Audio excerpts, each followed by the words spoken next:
Hey everyone, greetings from Dr. Prepper. I'm back with another clinical topic discussion for you to benefit from. Answering these clinical questions and figuring out these concepts is what is going to help you do well and get a good score. So let's go get you that PG seat and let's look at today's topic. So the question we're going to discuss today is which of the following muscle is responsible for dislocation of the shoulder during electrocution? The biceps, the infraspinatus, the teres minor or the subscapularis? The correct answer to this question is D, which is subscapularis.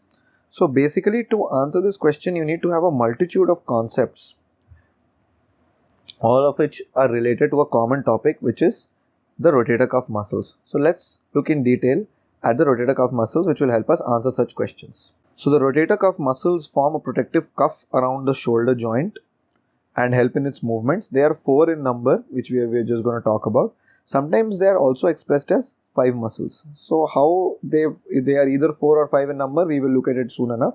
All these muscles are present under the cover of the deltoid. So remember, the deltoid is not a muscle of the rotator cuff, rather it is a cover of the rotator cuff. And like I said, all of them contribute to a wide range of shoulder movements. So let's look at the individual rotator cuff muscles. So like I said, there are 4 rotator cuff muscles, which are the subscapularis, the supraspinatus, the infraspinatus and the teres minor. So you can also get questions like which of these is not a rotator cuff muscle, and they'll give you teres major. So sometimes you might think whether teres minor is the right answer or teres major is the right answer. Or you might think because both teres minor is there, teres major might also be a rotator cuff. But you remember, only the teres minor is a member of the rotator cuff muscle. The 5th muscle that is sometimes included in the rotator cuff group is the long head of the biceps. And why that happens, we will discuss during the course of this video. So coming to the first muscle of the rotator cuff, which is the subscapularis. So its origin is the subscapular fossa, which is basically the anterior surface of the scapula. Its insertion is the inferior tuberosity of the humerus. So if you have read about the humerus anatomy, the head of the humerus has 2 tuberosities, the inferior or the lesser tuberosity and the greater tuberosity or the superior tuberosity. So on the inferior or the lesser tuberosity, the subscapularis inserts. The nerve supply is by the upper and lower subscapular nerve, root value being C5, C6. It comes from the brachial plexus. Its action is internal rotation of the shoulder. This is a very strong internal rotator of the shoulder. So this is just to show you how the subscapularis is. So as you can see, this behind this is the scapula. The subscapular fossa is the anterior part and goes and inserts into this lesser tuberosity. This is the greater tuberosity, where other rotator cuff muscles will insert, but this is the lesser tuberosity where the subscapularis inserts. So as you can see, it is in the front. So if you contract this muscle, the shoulder will rotate internally. Let's move on to the next muscle. So the next muscle up for discussion is the supraspinatus muscle. As the name suggests, its origin is from the supraspinous fossa. As you know, on the posterior aspect of the scapula, there is a scapular spine which divides the posterior surface of the scapula into a part which is above the spine and below the spine. So above the spine of the scapula is the supraspinous fossa and below the spine. So if you draw the scapula like this, there is a scapular spine which ends in the acromion. That's roughly what the scapula looks like. So the spine divides it in this part, which is the supraspinous fossa. Sorry, this part is the supraspinous fossa. Sorry for my mistake. And this part is the infraspinous fossa. So the supraspinatus, as the name suggests, comes from this supraspinous fossa part. Its insertion is into the greater tuberosity of the humerus. It has 3 impressions on it, as they say. So the order in which the 3 muscles are inserted can be remembered by the mnemonic sit minor. So on the greater tuberosity, if this is the greater tuberosity, there are 3 impressions. So the topmost impression or the superiormost impression is the supraspinatus. This might not be described everywhere, but if someone asks, if you get a question like this is the order in which they are inserted. But the most superior muscle is the supraspinatus on the greater tuberosity. The nerve supply is the suprascapular nerve, again with the root value of C5, C6. The action is the initial 15 degrees of abduction of the shoulder. So some books describe as in supraspinatus is responsible for initiating abduction. Initiating abduction, after which the deltoid takes over. But some books also say that it's not separate actions and both the supraspinatus and the deltoid contribute to abduction. So you need to know about both these descriptions because you can get questions from either of them. So again, just a pictorial representation of the muscle as I described earlier. This is the spine of the scapula, the supraspinous fossa, the supraspinatus muscle inserting at the top of this greater tuberosity of the humerus. So the top in the first impression, this inserts. So because it inserts right at the top, when it contracts, it will cause abduction of the shoulder. But since it's a relatively smaller muscle than the deltoid, it can only cause a minor 15 degrees of abduction. Let's look at the next muscle, which is the infraspinatus. So coming to the infraspinatus muscle, its origin is from the infraspinous fossa. As you know, it's the posterior aspect of the scapula below the scapular spine. That is called the infraspinous fossa, where it takes origin from. Inserts into the greater tuberosity of the humerus in the middle impression. As you remember the mnemonic, sit minor. So the middle impression is the infraspinatus. Nerve supplies from the suprascapular nerve, the C5, C6, and the action is the external rotation of the shoulder. So this external rotation of the shoulder happens when the arm is by the side or not abducted. So if the arm is by the side, external rotation is caused by infraspinatus, as opposed to, as we will see later, the teres minor, which causes the external rotation of the shoulder joint when the arm is abducted. So we will look at that soon enough. So as you know, this is the scapula. As you can see, the spine of the scapula. So this is the infraspinous fossa below it, and it takes origin and goes into this middle impression on the greater tuberosity of the humerus. So this is just a pictorial representation of how the fibers of the infraspinatus are. And if you contract, you will see the arm is by the side and it will cause external rotation of the shoulder. So coming to the next muscle, which is the teres minor. Its origin is from the lateral border of the scapula, inserts into the greater tuberosity of humerus, but at the inferior impression. Superior, middle, inferior. Inferior impression. Its nerve supply, you must remember, is different from all of them, is the axillary nerve, which is the C5 nerve root. You might often get a question is because the axillary nerve has motor supply only to two muscles. One of them is the teres minor, the other muscle is the deltoid.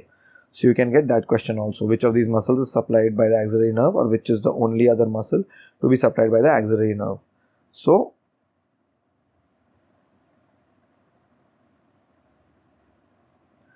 the action of the teres minor is external rotation of the shoulder in an abducted position. So when the arm is abducted, the teres minor is able to externally rotate the shoulder joint, as opposed to the infraspinatus, which causes abduction when the arm is by the side and not abducted. So we will just look at the pictorial representation of the teres minor.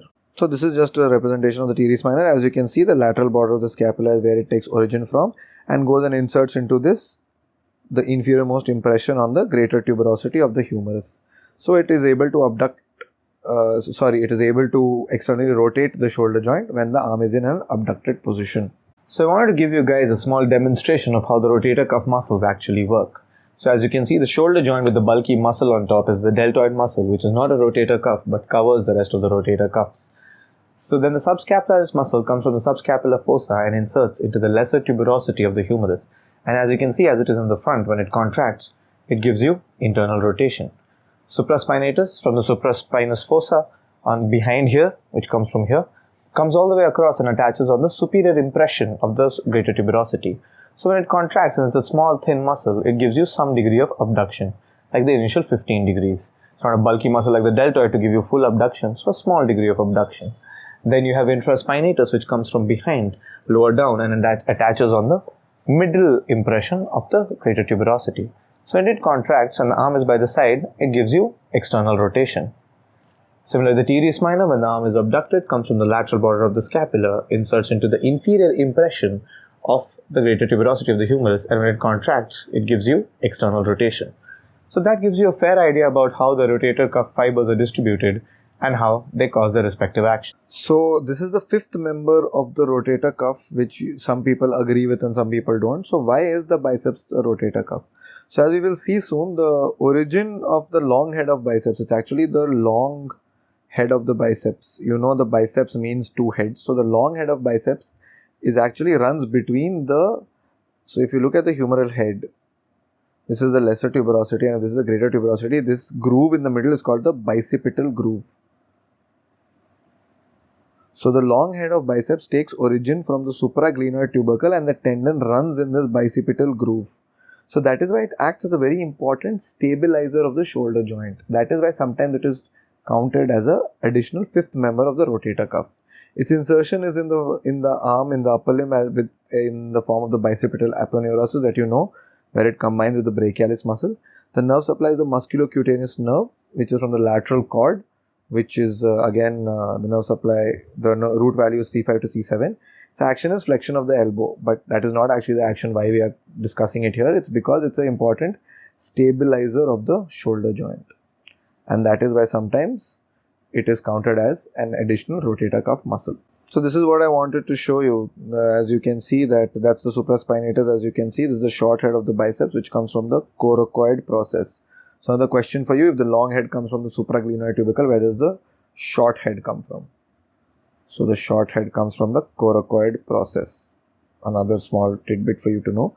So from the supraglenoid tubercle, as you can see, the long head is coming, and this is the greater tuberosity. The subscapula is attaching to the lesser tuberosity, and as I showed you, this is the bicipital groove. So the long head of biceps runs in this bicipital groove and acts to stabilize the shoulder joint. And that is why it is sometimes counted as a fifth rotator cuff muscle. So some important pearls to discuss from this topic from which questions come. First is sit minor, which I told you is the mnemonic of the attachment of the supraspinatus, infraspinatus and teres minor on the greater tuberosity. It comes in that order: sit minor, which is the superior impression, the middle impression and the inferior impression on the greater tuberosity. So that's how you remember the order in which they are attached. The next thing I want to talk to you about is the posterior dislocation of the shoulder, from which our question had come. So how does posterior dislocation of the shoulder happen, and why the most common cause is electrocution?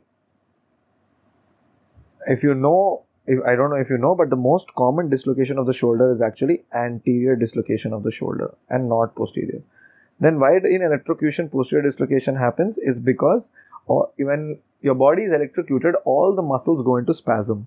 So the subscapularis, which is an internal rotator, is much more stronger than the external rotators, which are the infraspinatus and the teres minor. So the subscapularis being much stronger causes contraction anteriorly, which causes, and that force is not opposed adequately by the external rotator. So that's why the shoulder internally rotates very forcefully, and that's why it dislocates posteriorly. So that is why the answer to that question is, the reason there is posterior dislocation of the shoulder in electrocution is the subscapularis muscle being much stronger than the infraspinatus and the teres minor. The next thing I want to talk to you guys about is rotator cuff tendinitis, which is also known as adhesive capsulitis or frozen shoulder. So, and there's also a pathology called rotator cuff tear, which can happen due to trauma or due to old age or due to tendon degeneration. So, I want to talk to you only about the clinical part of it. So, the most effective way in differentiating between the two is to check their range of motion. So, for a rotator cuff tendinitis or a frozen shoulder, both active and passive ROM will be restricted. If the patient is not able to lift their hand above their heads, you will also not be able to lift their hand above their head. But if you have a rotator cuff tear, which means there is discontinuity of the tendon, the active ROM will be restricted. The patient may not be able to lift his hand above his head, but passive ROM will be present. You will be able to lift their hands very easily. So that is how you differentiate between a rotator cuff tendinitis or a frozen shoulder and a rotator cuff tear. Very important to know. So I want to end this discussion for today by showing you another thing from radiology, which is this is a posterior dislocated shoulder, and the most pathognomic sign that they say, how does it appear on a shoulder x-ray? It's called a light bulb sign. As you can see, the posterior dislocated shoulder looks like a light bulb on an x-ray. So light bulb sign is pathognomic on an x-ray for posterior dislocation of the shoulder. This was the last pearl for today that I wanted to tell you guys. If they ever say what is light bulb sign or what do you see on an x-ray if there's posterior dislocation, the answer is light bulb sign. Okay.